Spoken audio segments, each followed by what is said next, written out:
ইসকনের গুন্ডারা হেরে যাবে, ইসকনের সন্ত্রাসীরা হেরে যাবে।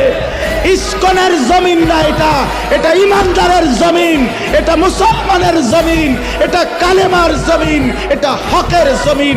এই বাংলার জমিনে ইসলামের পতাকা উড়বে, কালেমার পতাকা উড়বে।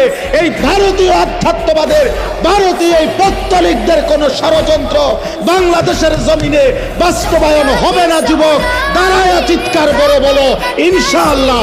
দাঁড়াও নওজোয়ান, দাঁড়াও জওয়ান, দাঁড়াও জওয়ান, দাঁড়াও জওয়ান।